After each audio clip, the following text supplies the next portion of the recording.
कि आप कम बजट में बना दें। बस कर दो कपिल भैया, प्लीज बस कर दो, रहम करो हम पे। हम अपनी नस काट ले, हमारे सीने में दर्द होने लग गया। क्या हम टीवी देखना छोड़ दें? सही कह रही हैं आप, मेरे को भी ऐसा लग रहा है। अब चाहते क्या हो? किस बात का बदला ले रहे हो? इस बात का कि आप जब टीवी पर आते थे हमने आपको इतना प्यार दिया, इस बात का बदला ले रहे हो कपिल आप हमसे? तो ऐसे आवाज निकाल सकता है?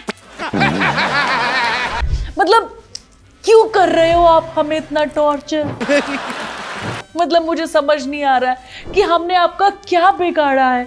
आपको नेटफ्लिक्स वालों ने इतना अच्छा प्लेटफॉर्म दिया, उनके पैसे बर्बाद कर रहे हो यार आप। हमारा इतना टाइम बर्बाद कर रहे हो। हम अपनी नसें काटने का हमारे सीने में दर्द होने लग गया यार आपका शो देख देख कर।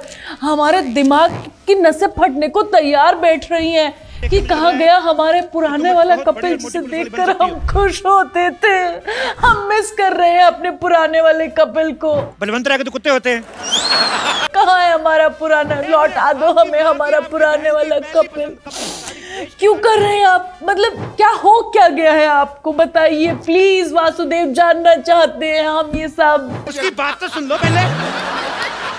ऐसे कौन बात सुनाता है भाई? इस शो को देखने के बाद मुझे ऐसा लग रहा है कि मुझे नेटफ्लिक्स को ना एक लेटर लिखना पड़ेगा कि आप अपने OTT प्लेटफॉर्म से इस शो को हटा दीजिए, क्योंकि जैसे तैसे हमने आपका पहला सीजन झेल लिया था, लेकिन आप मतलब रुकने का नाम ही नहीं ले रहे। हम कुछ बोल नहीं रहे हैं तो आप फायदा उठाए जा रहे हैं। अब दूसरा सीजन लेकर आ गए, और लेकर तो आ गए, कॉन्फिडेंस तो देखिए। आप उसी पुराने कॉन्सेप्ट के साथ वापस से लेकर आ गए यार। आपके शो का नाम द ग्रेट इंडियन कपिल नहीं होना चाहिए था, द ग्रेट बोरियत का सागर का शो होना चाहिए था यार। कपिल आप प्लीज बंद कर दीजिए इसे भाई। हम सबको हंसाने वाला कपिल चाहिए। कहाँ है वो कॉमेडी का किंग? मुझे वो पुराने दिन याद आते हैं जब कपिल के शो को देखते ही हंसी के फुहारे छूट जाते थे। माँ की हाथ की मठरिया। अच्छा, वो भी अपनी माँ के हाथ से बनवा के लाई, खुद नहीं बनाई? मतलब यार लोग अपने ओपनिंग एक्ट में कोई बढ़िया परफॉर्मेंस रखते हैं। खैर परफॉर्मेंस में तो बाद में बात करूंगी।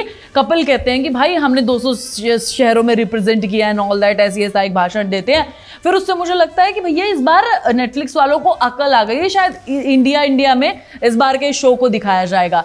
इंटरनेशनल लेवल की बातें कर रहे थे कपिल तुम उसमें। मैं तो ये कह रही हूँ कि भैया आप इंटरनेशनल लेवल की बातें कर रहे हो, आपके जोक्स लोकल लेवल के भी नहीं होते। हमारे पड़ोस में रहने वाला चिंटू आपसे अच्छे जोक्स मार लेता है, बताओ आप इंटरनेशनल लेवल की बातें कर रहे हो। भाई नेटफ्लिक्स वालों ने खूब ग्राफिक्स पे पैसा खर्च किया, जहां जहां पैसे उड़ाए जा सकते थे, जहां जहां पानी की तरह पैसा बर्बाद किया जा सकता था, वैसे कपिल पर पैसा बर्बाद किया। लेकिन कपिल टस से मस नहीं हो रहा भैया। ये आदमी पैसा डुबाए जा रहा है, एक जरा मेहनत करने की कोशिश नहीं की है। ये गरीबी में फिल्म बड़ी अच्छी बनाता है, उसको ज्यादा पैसे दे दो तो फिल्म खराब कर देते हैं। यार मैं एक बात कहना चाहती हूँ कि जो आदमी खुद ही अपना करियर बचाना नहीं चाहता, क्यों उस पर क्यों पैसा खर्च कर रहा है नेटफ्लिक्स? किसी न्यू कमर को ले आओ यार।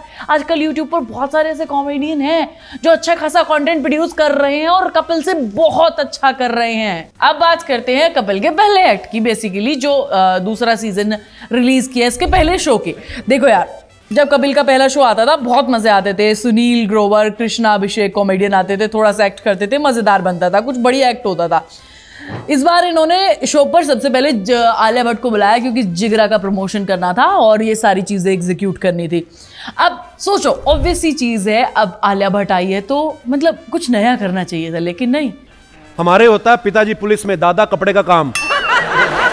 आलिया भट्ट को इम्प्रेस करने के लिए रणवीर को बुला लिया यार, सुनील ग्रोवर को डुप्लीकेट करके घटिया सी कॉमेडी करके चला गया, जिसे देखकर मेरा दिमाग खराब हो गया। और मैं सोच रही थी कि भाई मैंने उसे ऐसे 10 की स्पीड में आगे आगे करके देखा है कि क्यों बुलाया यार, मुझे रोना छूट रहा था। और आलिया भट्ट भी सोच रही कि क्यों ही आ गई मैं, जिगरा का प्रमोशन करने, कहीं किसी और अच्छे शो पर चली जाती। कसर यही नहीं छूटी यार, दूसरे एक्ट में सुनील ग्रोवर शाहरुख खान का डुप्लीकेट बन के आता है और किकू शारदा कृष्णा अभिषेक आलिया भट्ट का डुप्लीकेट बन के आते हैं। ये एक्ट तीनों ने परफॉर्म किया और आलिया भट्ट को मनाने की कोशिश करते हैं कि भाई वो उनकी टीम में जुड़ जाए और खराब एक्टिंग करके आलिया भट्ट का डुप्लीकेट बन जाए। ये दूसरा एक्ट था, इतना बोरिंग से भरा हुआ था, इतना बोरियत से भरा हुआ था। उसमें आलिया भट्ट का एक डायलॉग था जिसमें वो कहती है कि तुमने मीम भी बहुत सारे देखे होंगे कि मुझे घर जाना है। उसके बाद करण भी कहती है कि मुझे भी घर जाना है, और उसके बाद ये सारी चीज देख कर कह रही थी भैया मुझे भी घर जाना है। इतना बोरियत से भरा हुआ था यार। कोई अपनी सेकेंड इनिंग के साथ ऐसे कैसे खेल सकता है, मुझे ये नहीं समझ में आ रहा यार अभी तक। कैसे कपिल इतना बड़ा रिस्क ले सकता है? इसके बाद कपिल का करियर खत्म है, कपिल को घर जाकर बैठ जाना चाहिए, नहीं करना चाहिए कोई शो, या कहीं जाकर जज वज बन जाना चाहिए अगर कोई रखे उसे तो। क्यों?